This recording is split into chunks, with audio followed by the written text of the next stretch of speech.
JIT-TV, just in time.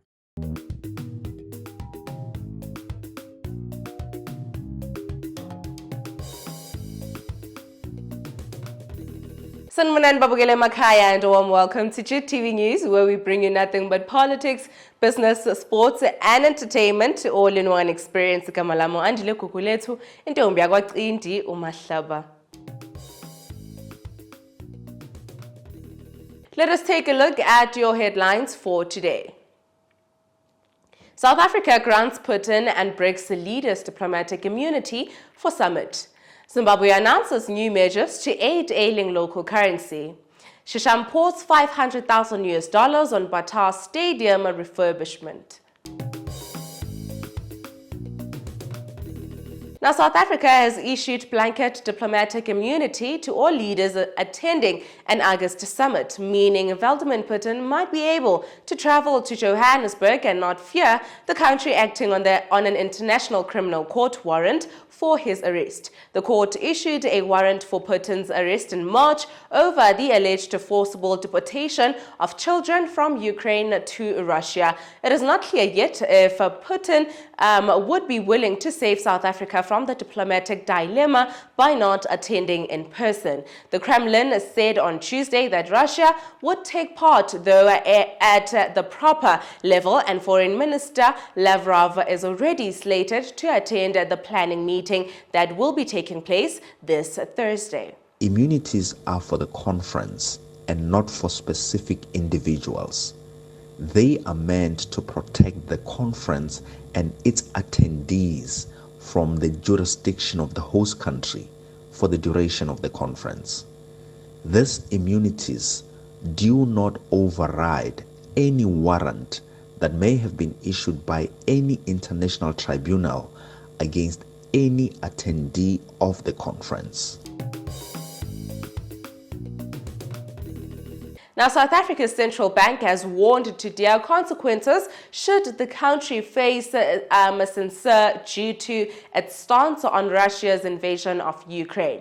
At worst, secondary or indirect sanctions could be imposed on the country and lead to a sudden halt to capital inflows and increased outflows, the bank said in its latest financial stability review published on Monday. It cautioned that South Africa's financial system would be unable to function if its ability to make international payments in dollars was impeded. South Africa has already fallen out of favor with many offshore investors, with foreigners currently holding 25% of local government bonds, down from as much as 42% in 2018, the report said.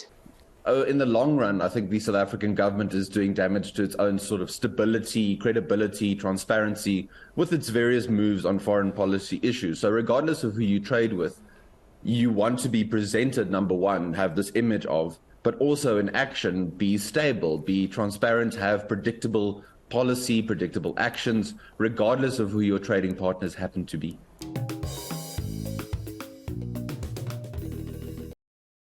JIT-TV, just in time. Building the brand. This is where you have to be to get where you want to be. Exploring companies and businesses that are thriving and leading is what we are all about. I am Mazimpofu, your host, that will be bringing to you big cooperatives and relevant people that will be sharing with you their journeys of successes, failures, and lessons learned in their businesses, from humble beginnings to global success. Catch me, Mazimpofu, on Building the Brand. JIT-TV, just in time. Now, the International Criminal Court Chief Prosecutor Karim Khan called on Monday for a new way of working to tackle war crimes in the Democratic Republic of Congo. Armed groups have plagued much of mineral-rich eastern DRC for 3 decades, a legacy of regional wars that flared in 1990 and 2000 and underreported conflicts simmer elsewhere in the vast Central African nation. The ICC, operating since 2002, launched its first investigation in the northeastern Ituri region in 2004. The court has since handed down 3 final sentences for crimes committed in the DRC. And now on to the international news for today. Now, North Korea has said that an accident happened as it planned to send up its first space satellite, causing it to crash into the sea. It now says it will attempt a second launch as soon as possible. The launch sparked a false alarm in the South Korean capital, Seoul, while in Japan a warning was issued to residents of Okinawa in the south. There was chaos and confusion in Seoul as people awoke to the sound of an air raid siren and an emergency message telling them to prepare for evacuation, only to be told 20 minutes later it had been sent in error. North Korea poses a threat to South Korea if there is an alert in the near future. One question being asked is whether it will be taken seriously or brushed off as another mistake.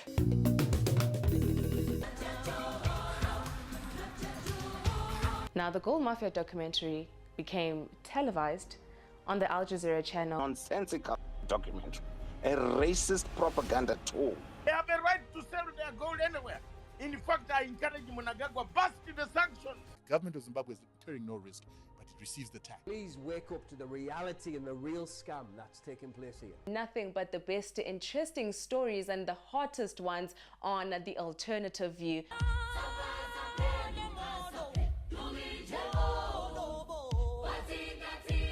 The revolution shall be televised.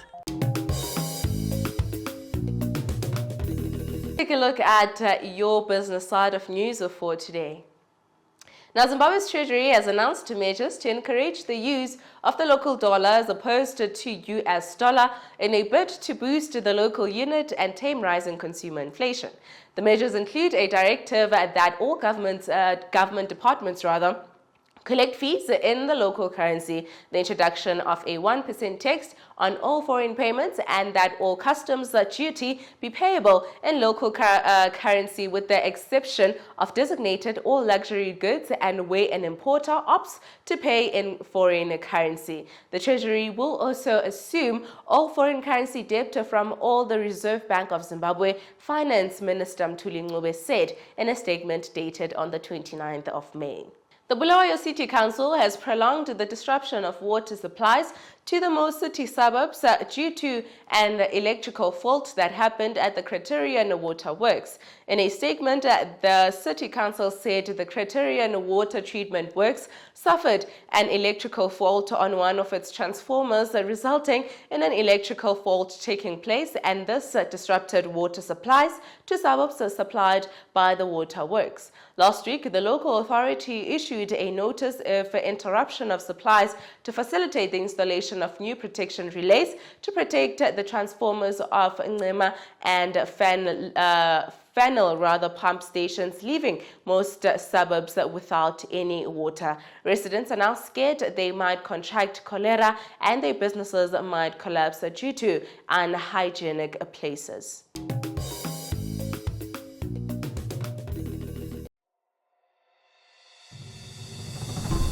Welcome to Azambezi River Lodge, Victoria Falls.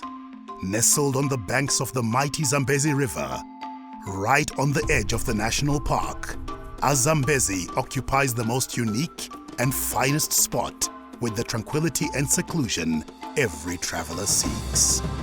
Each of its well-appointed rooms is either garden or river facing, allowing you to soak in the serenity of the environment. The award-winning restaurant Amlonga offers delectable cuisine, which includes our famous high teas.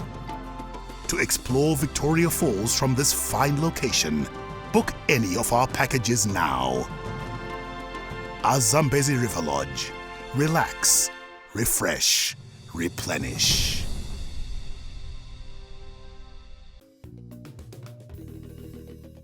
And lastly, moving along to your sports news.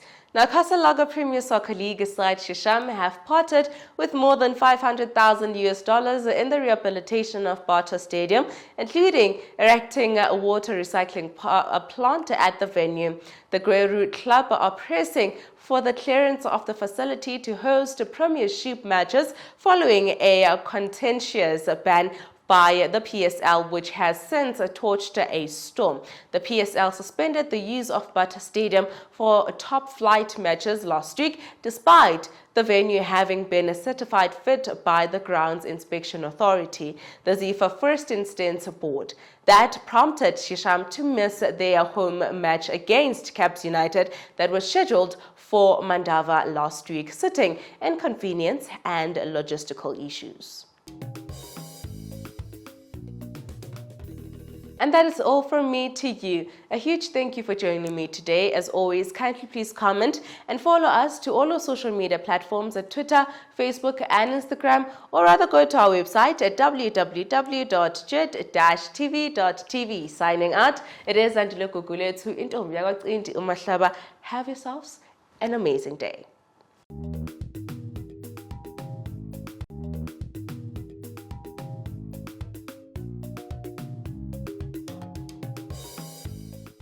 JIT-TVzw, just in time. I am an African. I owe my being to the hills and the valleys, the mountains and the glades, the rivers, the deserts, the trees, the flowers, the seas, and the ever-changing seasons that define the face of our native land. My body has frozen in our frosts and in our latter-day snows. It has thawed in the warmth of our sunshine and melted in the heat of the midday sun.